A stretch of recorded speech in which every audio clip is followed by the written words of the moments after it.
ദൈവത്തിന് സ്തുതി. ദൈവത്തിന്റെ അതിപരിശുദ്ധമായ നാമം വാഴ്ത്തപ്പെടുമാറാകട്ടെ.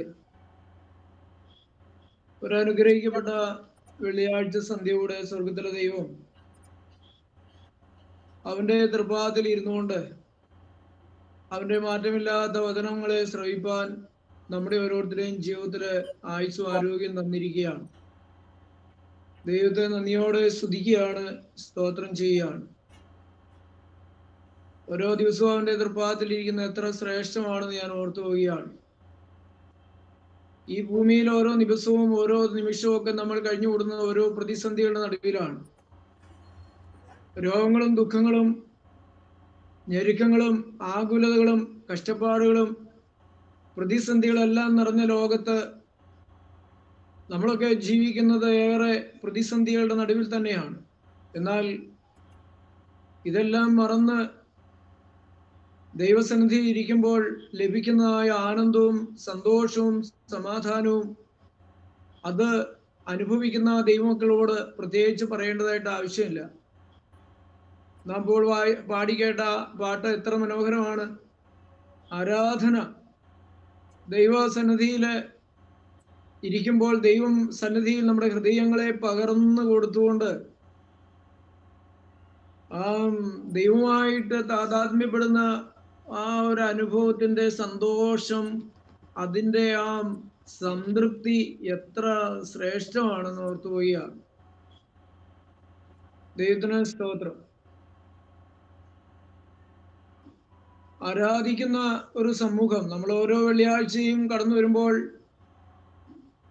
ഇരിക്കുന്ന സമയങ്ങൾ ദൈവസന്നിധിയിൽ നമ്മൾ ആരാധനയോടെയാണ് ഇരിക്കുന്നത്.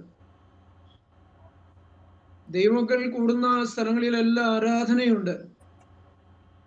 നാം പാടുന്ന പാട്ടുകൾ ഈ ആരാധനയിലേക്കാണ് നമ്മെ നയിക്കുന്നത്.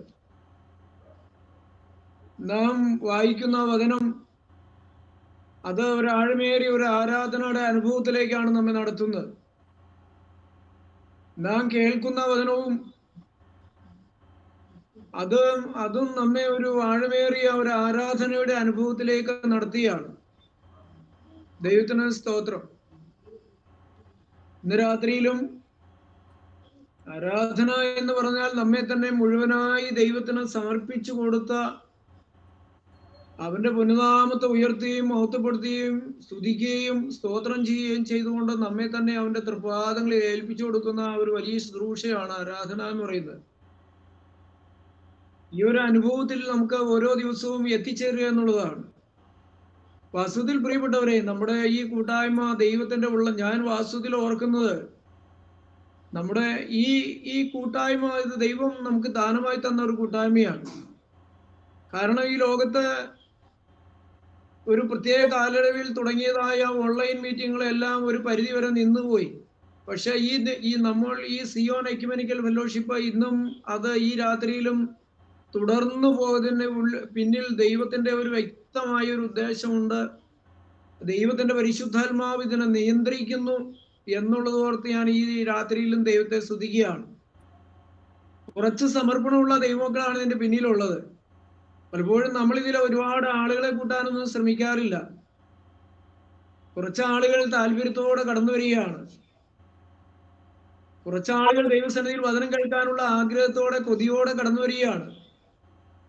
വചനം പറയുന്നവരൊക്കെ സാധാരണ മനുഷ്യരാണ്, വലിയ പാണ്ഡിത്യമുള്ളവരോ ഒന്നുമല്ല. പക്ഷെ വചനം ദൈവത്തിന്റെ ആണല്ലോ എന്നുള്ള ഒരു ധൈര്യം, ദൈവത്തിന്റെ പരിശുദ്ധാത്മാവാണല്ലോ ശുശ്രൂഷകളെ നിയന്ത്രിക്കുന്നെന്നുള്ള ഒരു ആത്മധൈര്യം. പൗലോസ്ലീഹ പറഞ്ഞതുപോലെ വായി തുറക്കുമ്പോൾ എന്താണ് പറയേണ്ടതെന്ന് വ്യക്തമായി നാവിനോട് കൂടെ ഇരുന്ന് പറഞ്ഞു തരുമെന്നുള്ള ഒരു ആത്മധൈര്യം, അതാണ് വാസ്തവത്തിൽ ഇന്നും ഈ കൂട്ടായ്മയെ നിലനിർത്തുന്നത് എന്ന് ഞാൻ ഓർത്തു പോവുകയാണ്. നമ്മൾ ആരുടെയും മാനുഷിക ശക്തിയിലോ കായിക ശക്തിയിലോ ഒന്നുമല്ല നമ്മൾ ആശ്രയിക്കുന്നത്. കൃപ, ദൈവകൃപ. ഈ കൂട്ടായ്മയിൽ കടന്നു വരുന്ന എല്ലാ ദൈവമക്കളും ആ ഒരു അനുഭവത്തിലുള്ളവരാണെന്ന് എനിക്കറിയാം. ഞാൻ അതോർത്ത് ദൈവത്തെ സ്തുതിക്കുകയാണ്, സ്തോത്രം ചെയ്യുകയാണ്. ദൈവത്തിന് സ്തോത്രം. ഇന്ന് രാത്രിയില് ചില വേദഭാഗങ്ങളിൽ കൂടെ നമുക്ക് കടന്നു പോകാനായിട്ട് ആഗ്രഹിക്കുകയാണ്.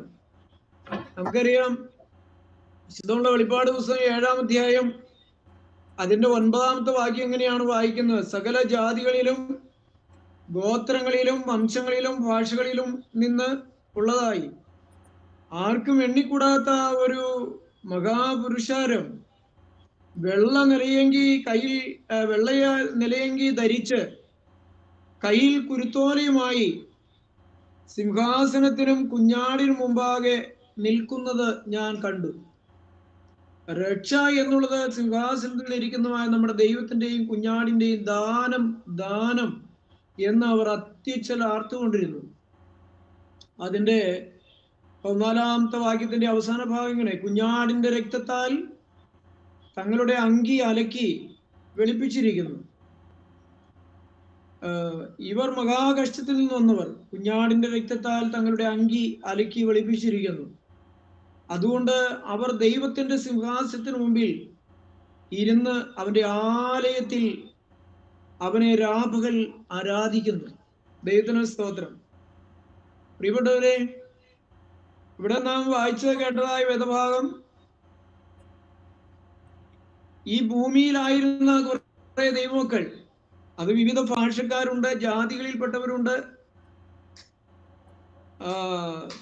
അങ്ങനെ വലിയ എണ്ണിക്കൂടാത്ത ഒരു വലിയ സമൂഹം.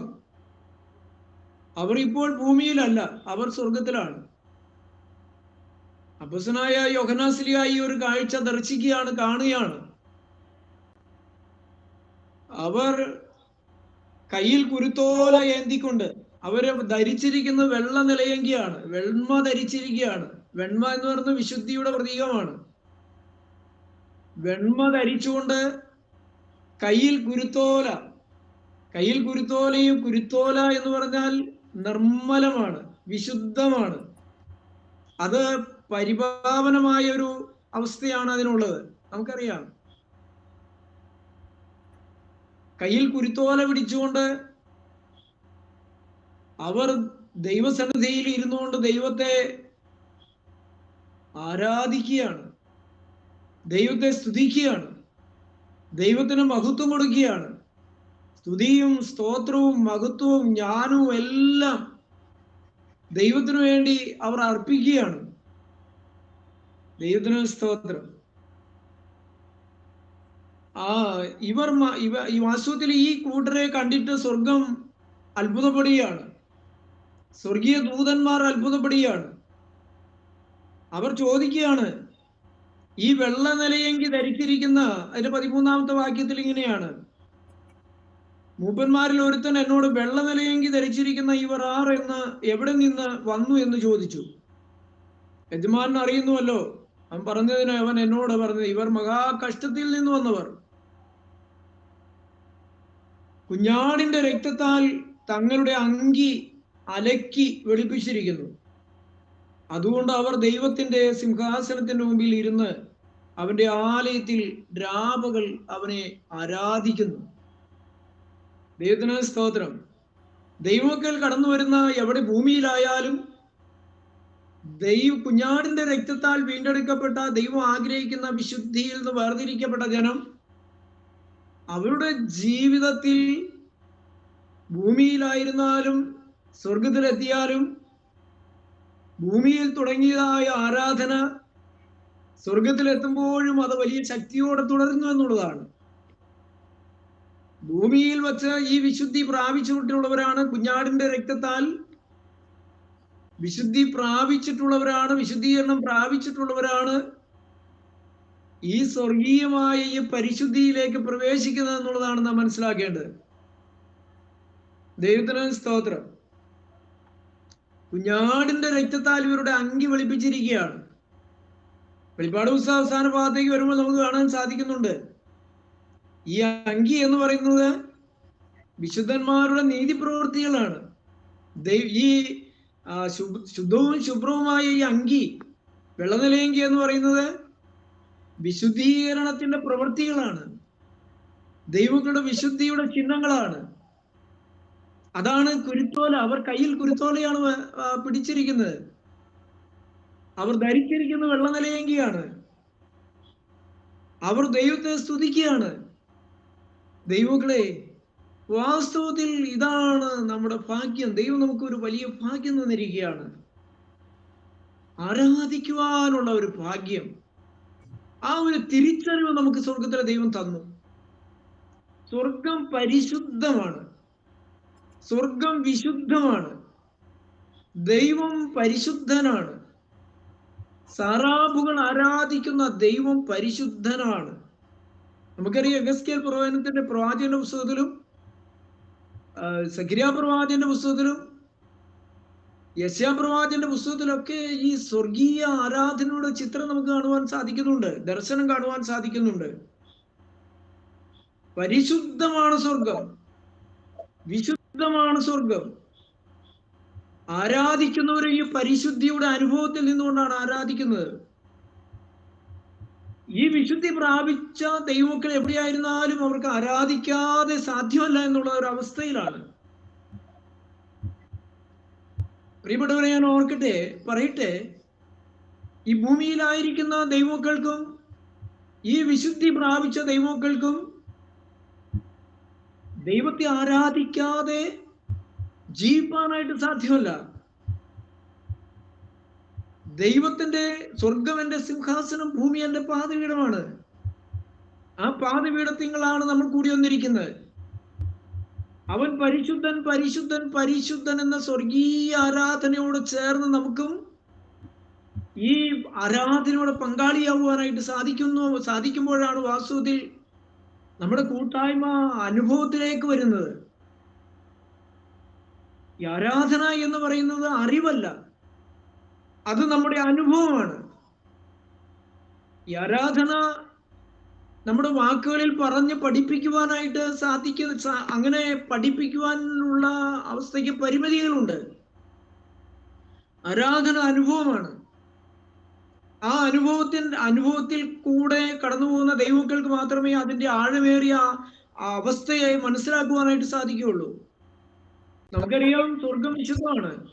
15-ാം സങ്കീർത്തനത്തില് ദാവീദ് ചോദിക്കുന്നുണ്ട്, യഹോവേ, നിന്റെ കൂടാരത്തിൽ ആർ പാർക്കും? നിന്റെ വിശുദ്ധ മന്ദിരത്തിൽ ആർ വസിക്കും? 15-ാം സങ്കീർത്തനം അങ്ങനെയാണ് പറയുന്നത്. ഞാൻ കഴിഞ്ഞ 1-2 ആഴ്ച മുന്നമേ ഞാൻ വിശുദ്ധിയെ കുറിച്ച് സംസാരിച്ചായിരുന്നു, വിശുദ്ധീകരണത്തിനെ കുറിച്ച് പറഞ്ഞായിരുന്നു. അതിന്റെ ആമുഖമായിട്ട് ചില കാര്യങ്ങൾ ഞാൻ ഒരു ദിവസത്തെ ശുശ്രൂഷയിൽ സൂചിപ്പിക്കുവാനായിട്ടിടയാക്കിയിരുന്നു. അതിനോട് ചേർത്ത് തന്നെ ഇന്ന് ചില നമ്മുടെ മുന്നിലുള്ള നിമിഷങ്ങൾ ദൈവവചനത്തിൽ നിന്ന് ധ്യാനിച്ചുകൊണ്ടിരിക്കാമെന്നാണ് ഞാൻ കർത്താവിൽ ശരണപ്പെടുന്നത്. ദൈവങ്ങൾ വളരെ പ്രാർത്ഥനയോടെ ഇരിക്കണം. 15-ാം സങ്കീർത്തനം ഇങ്ങനെയാണ് പറയുന്നത്, യഹോവേ, നിന്റെ കൂടാരത്തിൽ ആർ പാർക്കും? നിന്റെ വിശുദ്ധ പർവ്വത്തിൽ ആർ വസിക്കും? ഓർക്കണേ, എല്ലാവർക്കും അങ്ങനെ ചെല്ലാൻ പറ്റാത്തൊരു സ്ഥലമാണ്. അത് തീയാണ്, അത് വിശുദ്ധമാണ്. അവിടെ ആരാധിക്കുന്ന വിശുദ്ധന്മാരാണുള്ളത്. അവിടെ 24 മൂപ്പന്മാരാണുള്ളത്. അവിടെ സ്വർഗീയ സാറാഫുകളാണുള്ളത്. അവിടെ സ്വർഗീയ തീ കത്തിയാണ്. അവിടെ ആ തീയുടെ അടുക്കലേക്ക് ആർക്കാണ് എത്താൻ സാധിക്കുന്നത്? നിസാരമല്ല സ്വർഗം എന്ന് പറയുന്നത്. നമുക്ക് തോന്നുന്നു ഇത് നിസാരമാണെന്ന്. അത് നമുക്ക് അത്ര നിസാരമല്ല പ്രിയപ്പെട്ടവരെ. ഇന്ന് ക്രിസ്തീയ ജീവിതത്തെ നിസാരമായിട്ടാണ് പലരും കാണുന്നത്.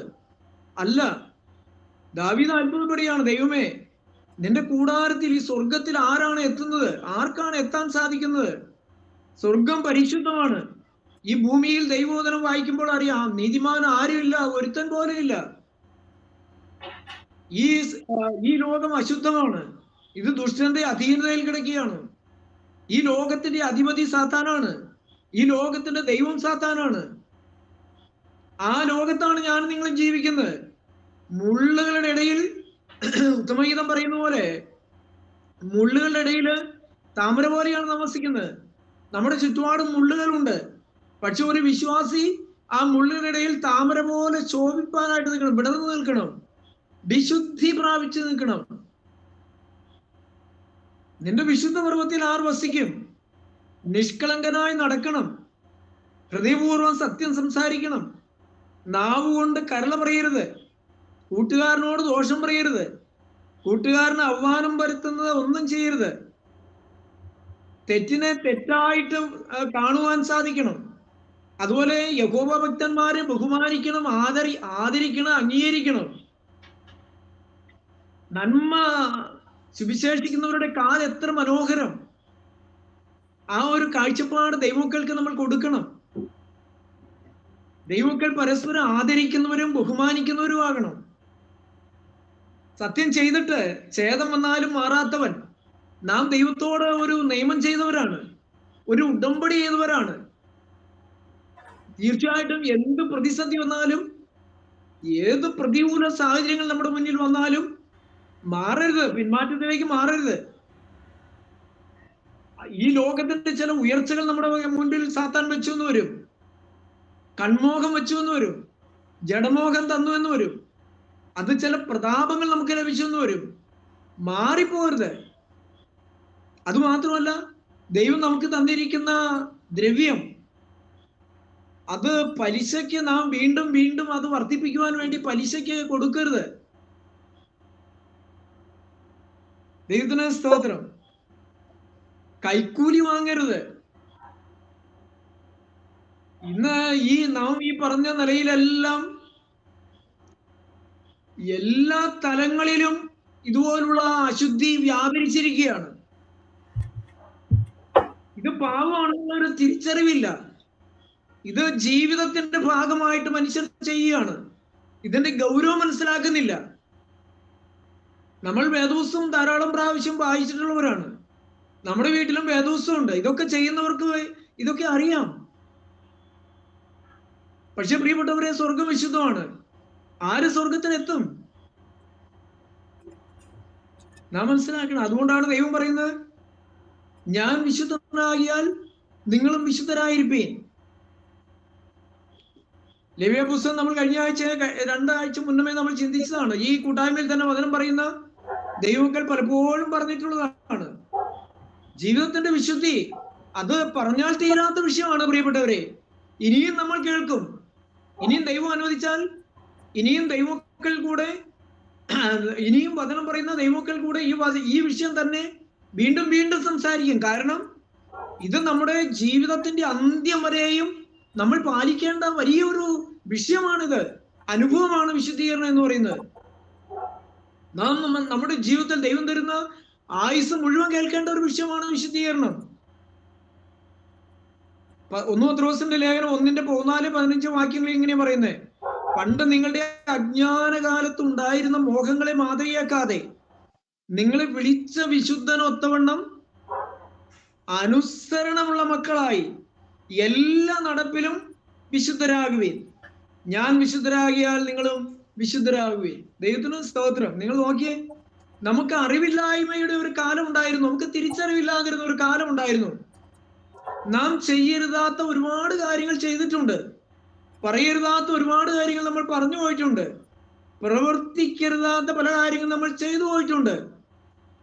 അത് നമ്മുടെ അറിവില്ലായ്മയുടെ കാലങ്ങൾ ദൈവം ഓർക്കുന്നില്ല. ദൈവം ഇന്നും ആഗ്രഹിക്കുന്ന എല്ലായിടത്തും എല്ലാവരും മാനസാന്തരപ്പെടണം എന്നുള്ളതാണ് ആഗ്രഹിക്കുന്നത്. നമ്മുടെ അറിവില്ലായ്മ ക്ഷമിക്കുന്ന ഒരു ദൈവമുണ്ട്. ഒരുവൻ ക്രിസ്തുവിലാകും എന്നുള്ളതാണ്. ഒരുവൻ ക്രിസ്തുവിലായാൽ അവൻ പുതിയ സൃഷ്ടിയാണ്. പിന്നെ ദൈവം നമ്മുടെ അജ്ഞാത കാലത്ത്, അറിവില്ലാതിരുന്ന കാലത്ത് നമ്മളെ പല മോഹങ്ങൾ നമുക്കുണ്ടായിട്ടുണ്ട്. നമുക്ക് പല മോഹങ്ങൾ ഉണ്ടായിട്ട് അത് വലുതായി തീർന്ന് അത് കൂടുതൽ കൂടുതൽ വളർന്ന് വളരെ അപകടകരമായ ഒരു അവസ്ഥയിൽ നമ്മൾ എത്തിയിട്ടുണ്ട്. അത് മാതൃകയാക്കരുത്.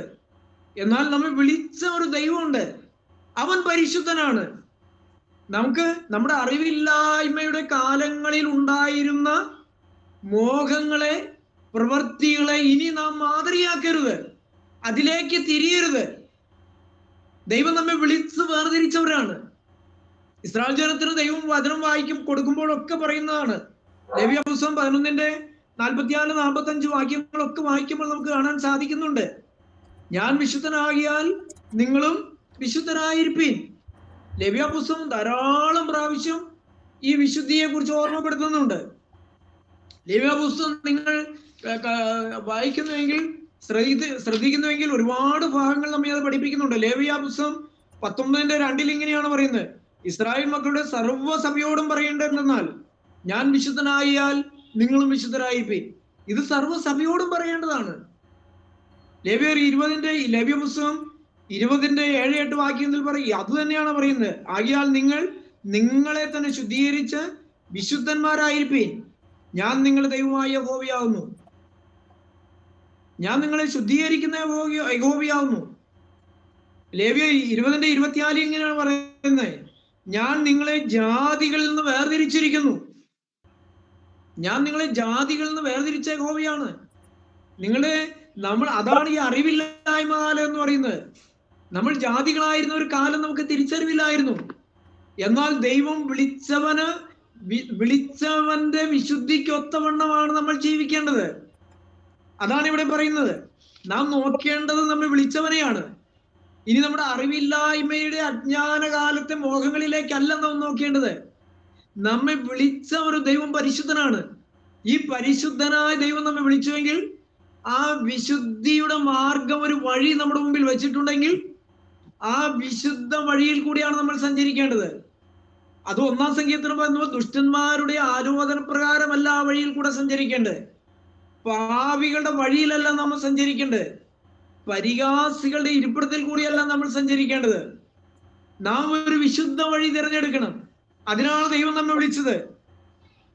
ദൈവത്തിന് സ്തോത്രം. നമ്മെ വിളിച്ച് വേർതിരിച്ച ദൈവമാണ്. നാം വിശുദ്ധ ജനമായിരിക്കേണ്ടതിനാണ് ദൈവം നമ്മെ വിളിച്ച് വേർതിരിച്ചത്. നാം എല്ലാം വിളിച്ച വിശുദ്ധനൊത്തവണ്ണം. ദൈവം പരിശുദ്ധനാണ്. സ്വർഗം അത് ഏറ്റുപാടുകയാണ്. വിശുദ്ധ വേദപുസ്തകം വായിക്കുമ്പോൾ അനേക സ്ഥലങ്ങളിൽ ഈ സ്വർഗീയ പരിശുദ്ധിയുടെ ചിത്രം നമുക്ക് കാണുവാൻ സാധിക്കുന്നുണ്ട്. ആരാധനയുടെ ചിത്രം കാണുവാൻ സാധിക്കുന്നുണ്ട്. നമുക്ക് നോക്കുവാനായിട്ട് ഒരേ ഒരു ദൈവം മാത്രമേ ഉള്ളൂ. ആ ദൈവം പരിശുദ്ധനാണ്. അവനാണ് നമ്മെ വിളിച്ചത്. വേറെ ഈ ഭൂമിയിൽ നമ്മളെ ആരെ നോക്കിയാലും ഈ ഒരു വിശുദ്ധി നമുക്ക് പ്രാപിപ്പാനായിട്ട് സാധ്യമല്ല. ഒരേ ഒരു ദൈവം, അഖിലാണ്ടത്തെ നിർമ്മിച്ചവൻ, യഹോവയാം ദൈവം, കർത്താവായ യേശു ക്രിസ്തു, അവനാണ് നമ്മുടെ ദൈവം. അവനാണ് നമ്മെ വിളിച്ചത്.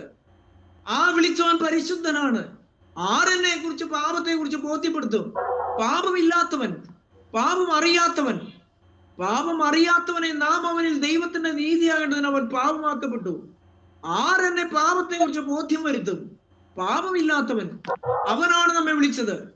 പരിശുദ്ധന്മാരുടെ പരിശുദ്ധൻ, അവനാണ് നമ്മെ വിളിച്ചത്. ഈ വിശുദ്ധിയിലേക്ക് നമുക്ക് കടന്നു വരുവാൻ സാധിക്കണം. പ്രിയപ്പെട്ടവരെ, നമ്മുടെ ജീവിതത്തിലേക്ക് വചനം കേൾക്കുമ്പോൾ തിരിഞ്ഞു നോക്കണം. നമ്മൾ എവിടെ നിൽക്കുന്നു എന്ന് നമുക്ക് തിരിഞ്ഞു നോക്കാനായി സാധിക്കണം. നമ്മെ വിളിച്ചത് ദൈവമാണ്, വിളിച്ച പരിശുദ്ധനാണ്. ആ പരിശുദ്ധിക്കൊത്ത നിലയിൽ നമ്മുടെ ജീവിതത്തെ ക്രമീകരിക്കാനായിട്ട് നമുക്ക് സാധിക്കണം. ദൈവത്തിന് സ്തോത്രം. ശുദ്ധമുള്ള എഫെസ്യ ലേഖനം 2-ാം അധ്യായത്തിന്റെ 8-ാമത്തെ വാക്യത്തിൽ ഇങ്ങനെ പറയുന്നുണ്ട്: കൃപയാലല്ലോ നിങ്ങൾ വിശ്വാസം മൂലം രക്ഷിക്കപ്പെട്ടിരിക്കുന്നത്. നമുക്കൊരു കൃപ, ദൈവകൃപ ലഭിച്ചു. നമുക്ക് ഈ അനുഭവത്തിലേക്ക് കടന്നു വരുവാനുള്ള ഒരു ഭാഗ്യം ലഭിച്ചു. അതിന് നമ്മുടെ ഒരു യോഗ്യതയും നോക്കാതെ ദൈവം നമ്മെ വിളിച്ചു വേർതിരിച്ചു. നമ്മുടെ ഒരു പ്രവൃത്തികളും നോക്കാതെ ദൈവം നമ്മെ വിളിച്ചു, നമ്മെ തിരഞ്ഞെടുത്തു കൃപയാൽ. എന്നാൽ ഇനി നമ്മെ വിളിച്ചു വേർതിരിച്ചവന്റെ പരിശുദ്ധിക്കൊത്തവണ്ണം നമ്മുടെ വിശ്വാസ ജീവിതം മുന്നോട്ട് പോകേണ്ടതായിട്ടുണ്ട്. ഞാൻ പറയുന്നത് നിങ്ങൾക്ക് മനസ്സിലാകുന്നുണ്ടല്ലോ? നമ്മെ വിളിച്ചു, കൃപയാൽ നമ്മെ വിളിച്ചു വേർതിരിച്ചു. അത് ദാനമാണ്, ദൈവത്തിന്റെ ദാനമാണ്. അതിന് നമ്മുടെ പ്രവൃത്തികൾ കാരണമല്ല. എന്നാൽ വിളിച്ചു വേർതിരിച്ച അന്ന് മുതൽ, നാം ആത്മാവിൽ ജനിച്ച ദിവസം മുതൽ, വീണ്ടും ജനനത്തിന്റെ അനുഭവത്തിലേക്ക് കടന്നു വന്ന അന്ന് മുതൽ, നീതീകരണത്തിന്റെ അനുഭവത്തിലേക്ക് കടന്നു വന്ന അന്ന് മുതൽ നാം ഒരു വിശുദ്ധ വഴി തിരഞ്ഞെടുക്കണം. ദൈവത്തിന് സ്തോത്രം. അതാണ് ദൈവം ഇവിടെ പറയുന്നത്. നാം വിശുദ്ധ വഴി തിരഞ്ഞെടുക്കണം.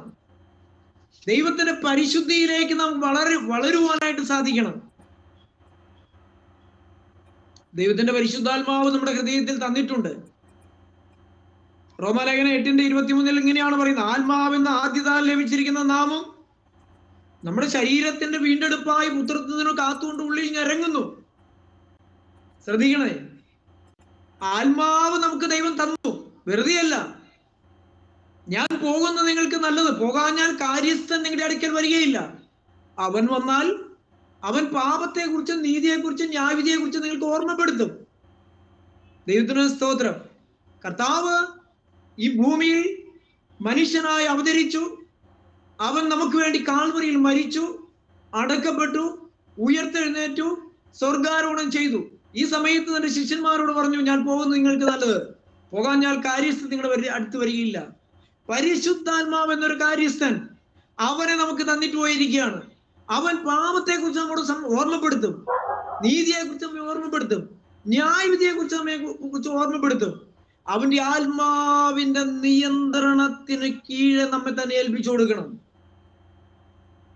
നാം വിധേയപ്പെട്ടു കൊടുക്കണം. ദൈവം നമ്മോട് സംസാരിക്കും. അതുകൊണ്ടാണ് ഇവിടെ പറയുന്നത്, ആത്മാവെന്ന ആദ്യദാനം ലഭിച്ച നാം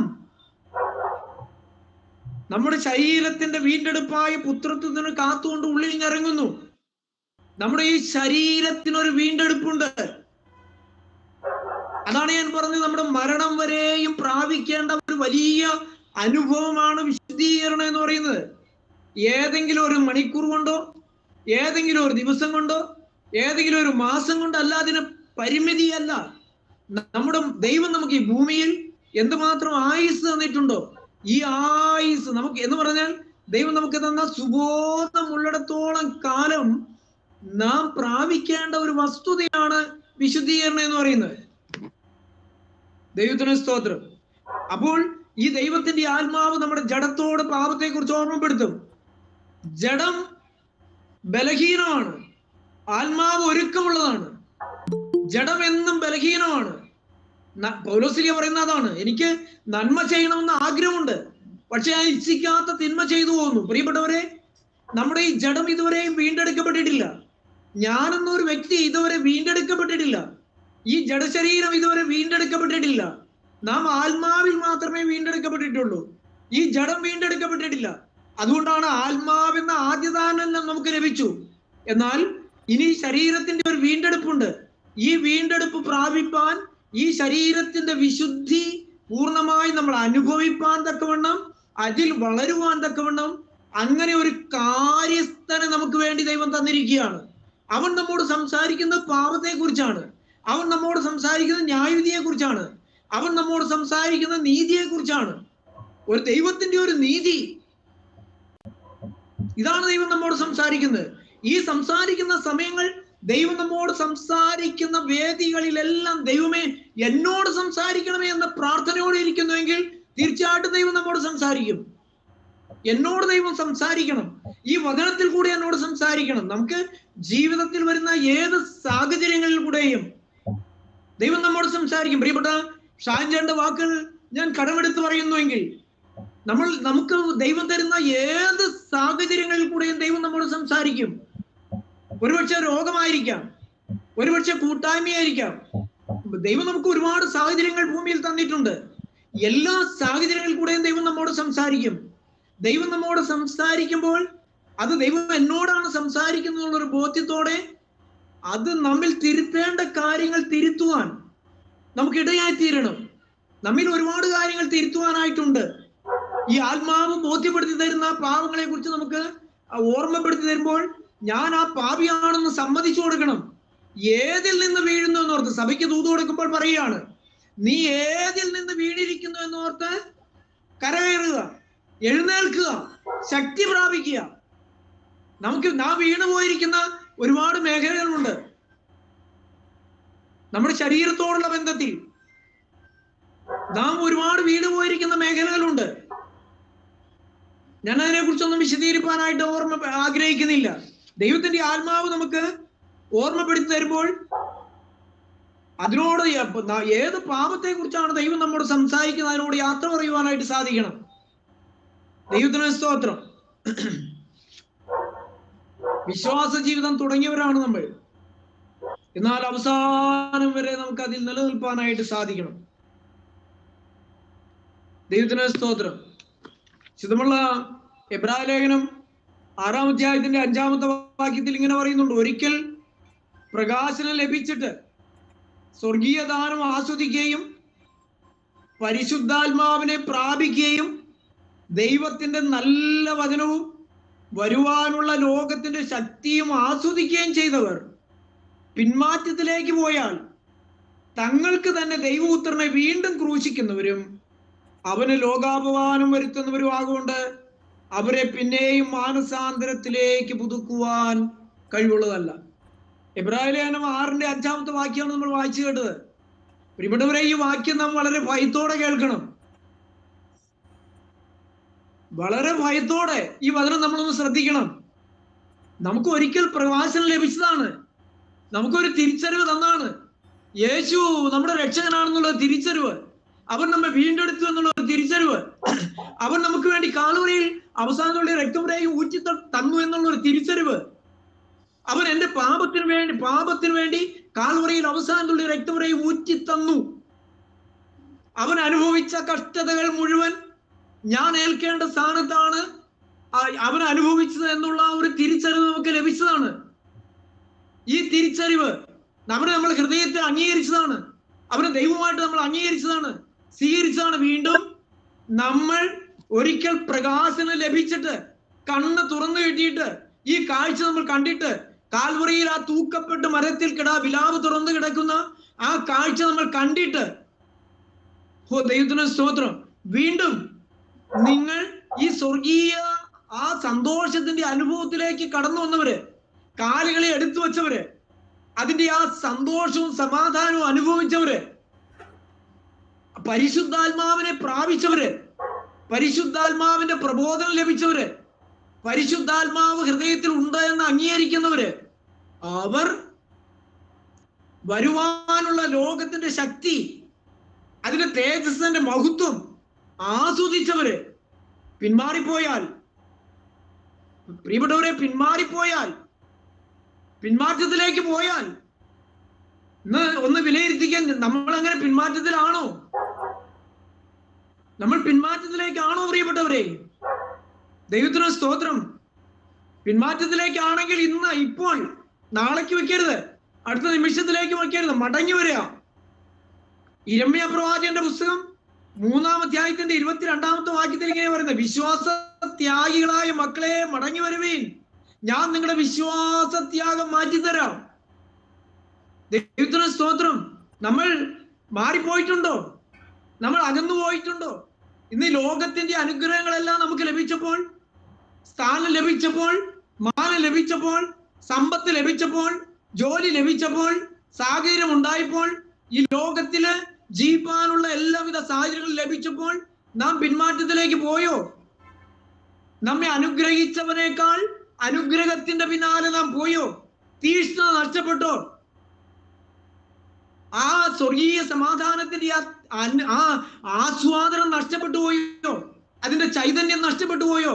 അതിന്റെ സന്തോഷം നഷ്ടപ്പെട്ടു പോയോ? നമുക്കെന്തോ ഒരു ഉണർവുണ്ടോ? നമ്മളിന്ന് മടുത്തു പോവുകയല്ലേ? പ്രാർത്ഥിച്ചാൽ നമുക്ക് മടുപ്പല്ലേ? ദൈവവചനം ഷെയർ ചെയ്യാൻ നമുക്ക് മടുപ്പല്ലേ? നാം തളർന്നു പോവുകയല്ലേ? നാം പിന്മാറ്റത്തിലേക്ക് പോവുകയല്ലേ?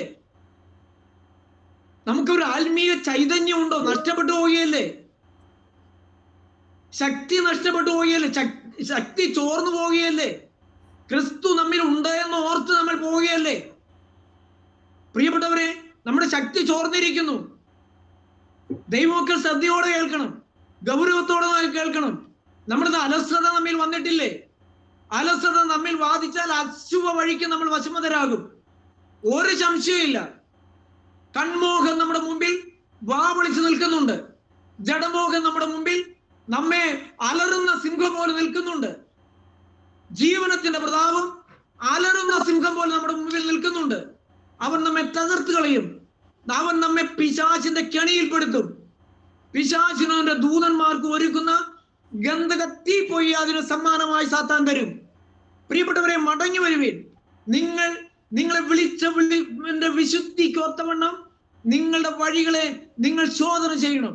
ഞാൻ ആ വഴിയിൽ കൂടിയാണോ സഞ്ചരിക്കുന്നത്? വീണ്ടും ഇങ്ങനെ ആസ്വദിച്ചവര് വീണ്ടും നാം ദൈവപുത്രനെ ക്രൂശിക്കുന്നവരായി മാറിയോ? എബ്രായർ 6:5 നിങ്ങൾ മനസ്സിരുത്തി വായിക്കണം. എന്നിട്ട് അത് നിങ്ങൾ ധ്യാനിക്കണം. നിങ്ങൾ ഈ കൂട്ടായ്മ കഴിയുമ്പോൾ നിങ്ങളൊന്ന് ധ്യാനിച്ച് കിടക്കണം. ദൈവത്തിന് സ്തോത്രം. പിന്മാറിപ്പോയാൽ തങ്ങൾക്കു തന്നെ ദൈവപുത്രനെ വീണ്ടും ക്രൂശിക്കുന്നവരും അവന് ലോകാപമാനം വരുത്തുന്നവരും ആകുകൊണ്ട് അവനെ പിന്നെയും മാനസാന്തരത്തിലേക്ക് പുതുക്കുവാൻ കഴിയുന്നതല്ല. കാരണം മനസ്സ് കട്ടി പ്രാപിക്കുകയാണ്. മനസ്സ് കല്ല് പോലുള്ള ഹൃദയമായി പോവുകയാണ്. കല്ല് പോലുള്ള എല്ലാ ഉള്ളങ്ങളെയും മെഴുകു പോലെ ഉരുക്കണം പ്രിയപ്പെട്ടവരെ. പാട്ടുകാരൻ അങ്ങനെയാ പാടിയിരിക്കുന്നത്. നമ്മുടെ ഹൃദയം കല്ല് പോലെയായി. ദൈവത്തിന് സ്തോത്രം.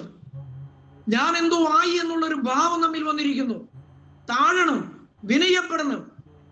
ദൈവത്തിന് സ്തോത്രം. അതുമാത്രമല്ല, ഇറങ്ങിപ്പോയാൽ തിരിച്ചു വരാൻ പ്രയാസമാണ്. ഓർക്കണേ, നമ്മൾ വിചാരിക്കുന്ന സമയത്ത് നമുക്ക് വീണ്ടും കയറി വരുവാൻ സാധിച്ചു എന്ന് വരില്ല. വാതിലടയും. പാട്ടുകാരൻ ഇങ്ങനെ പാടിയിട്ടുണ്ട്.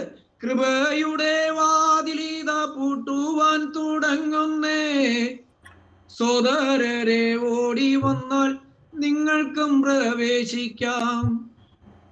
സോദരരെ ഓടി വന്നാൽ നിങ്ങൾക്കും പ്രവേശിക്കാം. ലോകമായ കപ്പലിതാ മുങ്ങുവാൻ തുടങ്ങുന്നേ, നിദ്ര വിട്ടുണർന്നിടുവിൻ, കർത്താവിപ്പോൾ വന്നിടും. ഒരു സമർപ്പണം എടുത്തേ, ഒരു തീരുമാനമെടുത്തേ. പാട്ടുകാരനോട് ചേർന്ന് നമുക്കും പാടാം. ഞാനും എനിക്കുള്ളതെല്ലാം യേശുവിനു സ്വന്തമേ, അവൻ എന്നെ നടത്തുന്നു, എനിക്കൊന്നും കുറവില്ല. അവൻ എന്നെ നടത്തുന്നു, എനിക്കൊന്നും കുറവില്ല. പ്രിയപ്പെട്ടവരെ, ആ ഒരു അനുഭവത്തിലേക്ക് നമ്മൾ വരണം. ഞാനും എൻ്റെ കുടുംബവും ഈ കർത്താവിന് വിട്ടുകൊടുക്കണം, പൂർണ്ണമായി വിട്ടുകൊടുക്കണം, നമ്മെ തന്നെ ഏൽപ്പിച്ചു കൊടുക്കണം. ആഴമേറിയ ഒരു സമർപ്പണത്തിലേക്ക് വരണം. നമ്മിൽ വിശ്വാസത്യാഗം സംഭവിച്ചിട്ടുണ്ടെങ്കിൽ മടങ്ങി വരുവാനായിട്ട് പറയുകയാണ്. ദൈവത്തിന് സ്തോത്രം. ഒരു ന്യായവിധിയിലേക്ക് നാം പോകരുത്. എബ്രായ ലേഖനം 2 കൂട്ടരെ നമുക്ക് പരിചയപ്പെടുത്തിയാണ്. ഒന്ന്, ഈ ആസ്വദിച്ച അനുഭവത്തിൽ നിലനിൽക്കുന്നവര്. രണ്ടാമത് അതിൽ നിന്ന് ഇറങ്ങിപ്പോയവര്. ആ ഇറങ്ങിപ്പോയവർക്ക് ഇനി ഒരു ന്യായവിധി മുന്നിലുണ്ടെന്ന് പഠിപ്പിക്കുകയാണ്. പ്രിയപ്പെട്ടവരെ, നാം നാശത്തിലേക്ക് പോകുന്നവരുടെ കൂട്ടത്തിലാണോ, അതോ രക്ഷ പ്രാപിച്ച് അതിന്റെ അനന്തമായ നിത്യ സ്വർഗീയ അനുഭവത്തിലേക്ക് പ്രവേശിക്കുന്നവരുടെ കൂട്ടത്തിലാണോ? നാം മുന്നമേ വായിച്ചു കേട്ടതുപോലെ വെള്ള നിലയങ്കി ധരിച്ച് കയ്യിൽ കുരുത്തോലയുമേന്തി ദൈവത്തിന്റെ സിംഹാസനത്തിൽ രാപ്പകൽ ദൈവത്തെ ആരാധിക്കുന്നവരുടെ കൂട്ടത്തിലാണോ? ഏത് അവസ്ഥയിലേക്ക് നമുക്ക് പ്രവേശിക്കാൻ സാധിക്കും? ദൈവത്തിന് സ്തോത്രം. എബ്രായ ലേഖനം 10:39 ഇങ്ങനെ ഒരു വാക്യമുണ്ട്. നാമോ നാശത്തിലേക്ക് പിന്മാറുന്നവരുടെ കൂട്ടത്തിലല്ല, വിശ്വസിച്ച് ജീവരക്ഷ പ്രാപിക്കുന്നവരുടെ കൂട്ടത്തിലത്രേ. എന്റെ ദൈവത്തിന് സ്തോത്രം. ദൈവമക്കളെ, ഇന്ന് എന്നെ കേൾക്കുന്ന പ്രിയപ്പെട്ടവരെ, നിങ്ങളുടെ ചങ്കത്ത് കൈവച്ചുകൊണ്ടെന്ന് പറയാൻ പറ്റുമോ? നാമോ നാശത്തിലേക്ക് പോകുന്നവരുടെ കൂട്ടത്തിലല്ല. ഇന്ന് എന്നെ കേൾക്കുന്ന പ്രിയപ്പെട്ടവരെ, ഒന്ന് ചങ്കത്ത് കൈവച്ചുകൊണ്ട് നമ്മുടെ കണ്ണുകളെ സ്വർഗത്തിലേക്ക് ഉയർത്തി നമുക്ക് വേണ്ടി സ്വർഗത്തിൽ മധ്യസ്ഥ അണച്ചുകൊണ്ടിരിക്കുന്ന ഒരു കർത്താവിന്റെ കരങ്ങളിലേക്ക് നമ്മെ വിട്ടുകൊടുത്തുകൊണ്ടൊന്ന് സമർപ്പണം എടുത്തുകൊണ്ട് പറയണം, ദൈവമേ, ഞാൻ നശിച്ചു പോകുന്നവരുടെ കൂട്ടത്തിലല്ല, നാശത്തിലേക്ക് പോകുന്നവരുടെ കൂട്ടത്തിലേക്കല്ല, പിന്മാറുന്നവരുടെ കൂട്ടത്തിലേക്കല്ല, അന്ധകാരത്തിലേക്ക് പോകുന്നവരുടെ കൂട്ടത്തിലേക്കല്ല, ജഡമോഹത്തിലേക്ക് പോകുന്നവരുടെ കൂട്ടത്തിലേക്കല്ല, പാപങ്ങളുടെ ഇമ്പത്തിലേക്ക് പോകുന്നവരുടെ കൂട്ടത്തിലേക്കല്ല. വിശ്വസിപ്പാൻ ഒരു ഭാഗ്യം ലഭിച്ചുവെങ്കിൽ, ക്രിസ്തുവിൽ ആശ്രയിപ്പാൻ ഒരു ഭാഗ്യം ലഭിച്ചുവെങ്കിൽ, ആ ജീവരക്ഷ പ്രാപിപ്പാനായിട്ട് ആത്മരക്ഷ പ്രാപിച്ചുവെങ്കിൽ, ആ ജീവരക്ഷ പ്രാപിച്ച് സ്വർഗീയ അനുഭവത്തിലേക്ക് ഞാൻ പ്രവേശിക്കും. സ്വർഗീയ തേജസ്കരണത്തിന്റെ അനുഭവത്തിലേക്ക് എനിക്ക് പ്രവേശിപ്പാൻ സാധിക്കും. ഈ ഒരാഴമേറിയ ഒരു സമർപ്പണം എടുപ്പാനായിട്ട് ഇന്ന് രാത്രി നമുക്ക് സാധിക്കണം. പ്രിയപ്പെട്ടവരെ, ഞാൻ എന്റെ വാക്കുകൾ അവസാനിപ്പിക്കട്ടെ. ഈ ഒരാഴമേറിയ അനുഭവം ദൈവം അനുവദിച്ചാൽ ഇനിയും വിശുദ്ധിയെ കുറിച്ച് ധാരാളം സംസാരിക്കാനുണ്ട്. ഉൽപ്പത്തി പുസ്തകം മുതൽ വെളിപ്പാട് പുസ്തകം വരെയും ദൈവം വിശുദ്ധിയെ കുറിച്ച് ദൈവത്തിന്റെ ആത്മാവ് നമ്മോട് സംസാരിക്കുന്നു. പ്രിയപ്പെട്ടവരെ, ഇന്ന് രാത്രി നിങ്ങൾ ഒരു സമർപ്പണം എടുക്കണം, തീരുമാനം എടുക്കണം. നാം നാശത്തിലേക്ക് പോകുന്നവരുടെ കൂട്ടത്തിലേക്കല്ല, വിശ്വസിച്ച് ജീവരക്ഷ പ്രാപിക്കുന്നവരുടെ കൂട്ടത്തിൽ എത്രയും യാഴ്മേറിയ സമർപ്പണം എടുത്തവർക്കാ ഞാൻ ദൈവത്തെ സ്തുതിക്കുകയാണ്. എൻ്റെ വാക്കുകളെ അവസാനിപ്പിക്കുകയാണ്. നമ്മുടെ ജീവിതത്തിലും ഈ ഒരു നിത്യമായ ഒരു കാഴ്ചപ്പാടോടെ വ്യക്തമായ ലക്ഷ്യത്തോടെ മുന്നായി ഒരുക്കുന്ന നിത്യസ്വർഗം, ആ സ്വർഗത്തിൽ എത്തിച്ചേരുവാൻ സ്വർഗത്തിലെ ദൈവം നമ്മെ എല്ലാവരെയും സഹായിക്കുകയും ശക്തീകരിക്കുകയും ചെയ്യട്ടെ എന്ന് പ്രാർത്ഥിച്ചുകൊണ്ട് ബലഹീനാന്റെ വാക്കിൽ നിന്ന് വിരമിക്കുന്നു. ദൈവനാമം മാത്രം മഹത്വപ്പെടുമാറാകട്ടെ. ദൈവത്തിന് സ്തുതി, ദൈവത്തിന് സ്തോത്രം.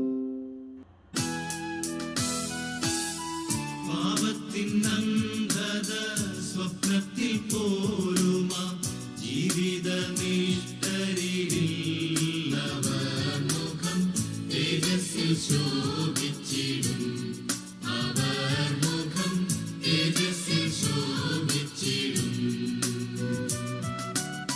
സുവിശേഷ ഘോഷണ സേവകരായവർ സുവിശേഷ പോർക്കളത്തിൽ